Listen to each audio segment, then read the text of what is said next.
Hugues Aufray, figure emblématique de la musique française depuis les années 1960, est non seulement un chanteur, mais aussi une icône culturelle qui a transcendé les frontières linguistiques, touchant le cœur de millions de spectateurs par ses mélodies profondes et ses paroles simples, imprégnées d'une philosophie de vie. Né dans une famille de tradition artistique, son père était Henry Aufray et sa mère Amiel de Cobioz d'Andiron. Dès son plus jeune âge, Hugues a choisi la voie de la musique comme destin, et les lumières de la scène l'accompagnent depuis des décennies. Cependant, comme il l'a lui-même admis à l'aube de sa vieillesse, derrière ce sourire optimiste et ces mélodies claires se cache un cœur maintes fois brisé par la tristesse, des amours tourmentés et des pertes irréparables. La plus grande tristesse de la vie d'Hugues Aufray, selon ses propres mots, ne vient pas seulement des hauts et des bas de sa carrière, mais aussi de sa vie amoureuse et de son mariage compliqué. Il a été marié pendant plus de 70 ans à Hélène Faure, la femme qui l'a accompagné dès les débuts de sa carrière artistique. Elle était non seulement son épouse, mais aussi son soutien spirituel, celle qui a assisté à chaque étape de son évolution, à chaque note de musique, à chaque tournée de sa vie. Mais la tragédie a frappé le cœur d'Hélène en 2022, laissant dans son cœur un vide qu'il semblait impossible à combler. Il a admis que depuis la perte de sa compagne, se réveiller chaque matin est un défi pour lui. Il tient toujours sa guitare, chante toujours, mais sa solitude grandit, lui faisant comprendre que, aussi fort soit-il, le bonheur ne peut échapper à la cruauté du temps. C'est dans cette douleur qu'Hugues a, de manière inattendue, franchi une nouvelle étape dans sa vie personnelle en se remariant avec Muriel Mejvan en 2023. Cette décision a suscité une vive controverse, car beaucoup ont pensé qu'il avait été trop prompt à se remettre en couple après la perte d'Hélène. Cependant, au fond, ce n'était pas un remplacement, mais un moyen pour lui de se sauver de l'abîme de la solitude. Muriel, sa nouvelle épouse, lui confia un jour qu'elle comprenait sa tristesse, qu'elle comprenait que son amour pour Hélène n'avait jamais disparu, mais qu'en même temps, elle croyait que les émotions sont essentielles à la survie. Elle avait dit un jour que l'important n'était pas d'effacer les souvenirs, mais d'accompagner Hugues dans le chemin qui restait à parcourir avec compréhension et compassion. Ses deux enfants, Charlotte Aufray et Mary Aufray, exprimèrent également à plusieurs reprises leur inquiétude pour la santé mentale et physique de leur père. Elle voyait en lui un artiste courageux, mais aussi un homme fragile, facilement blessé par la perte.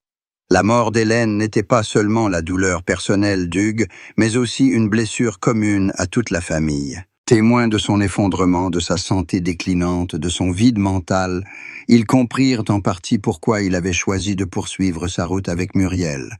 Pour eux, le plus important est qu'Hugues puisse retrouver la joie de vivre, afin de ne pas sombrer dans la solitude.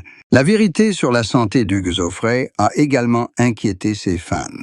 À plus de 90 ans, il avait connu de nombreux problèmes physiques, les douleurs de la vieillesse et une fatigue constante. Cependant, il conservait l'habitude de jouer de la guitare et de chanter, considérant la musique comme la seule thérapie capable de guérir son âme. Sa nouvelle épouse, Muriel, a admis qu'elle se sentait parfois impuissante en le voyant se donner tant de mal, mais qu'elle comprenait que le séparer de la musique signifierait rendre son dernier souffle. Au cours de sa carrière, Hugues Aufray a connu la gloire et l'échec.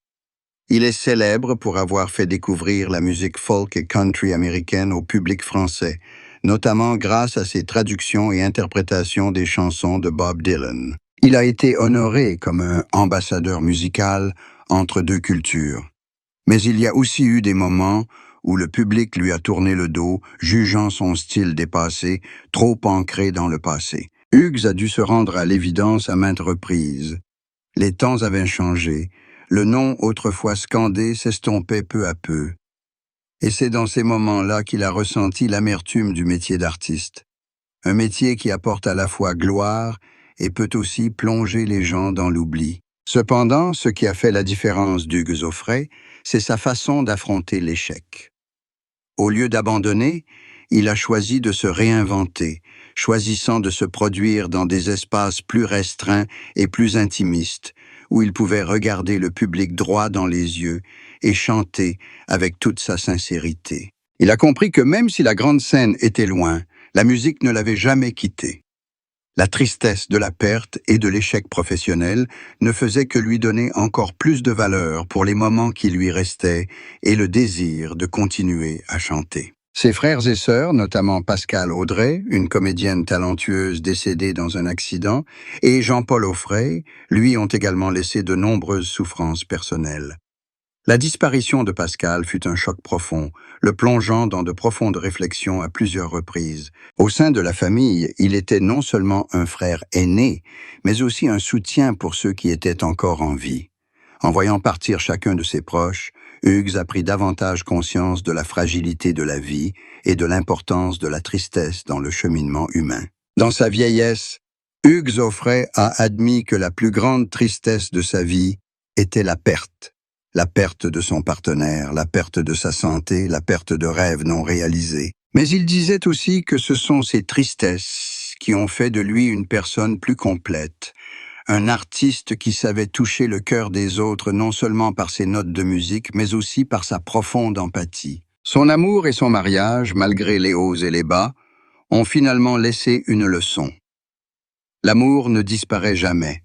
Il se transforme simplement en différentes formes, et c'est la seule chose qui aide à surmonter les jours les plus sombres. Aujourd'hui, lorsqu'on évoque Hugues Auffray, on se souvient non seulement du chanteur aux cheveux argentés, au sourire doux et à la voix chaleureuse, mais aussi d'un homme qui a vécu pleinement, avec joie et tristesse. Il est la preuve que la vie d'un artiste est non seulement pleine de gloire, mais aussi pleine de défis et de pertes. Et même s'il entre dans les dernières années de son parcours, il est toujours là, avec sa guitare et sa voix, tel un conteur qui a tout traversé, mais qui aspire toujours à transmettre quelque chose au monde. Hugues Auffray n'a jamais envisagé sa carrière musicale comme une succession d'accomplissements dont il fallait se souvenir par des chiffres ou des récompenses. Il disait souvent ne laisser derrière lui que des chansons, des paroles et les sourires du public lors de ses concerts. À 85 ans, en repensant à son long parcours, il ne cherchait pas à se dépeindre comme une légende immortelle,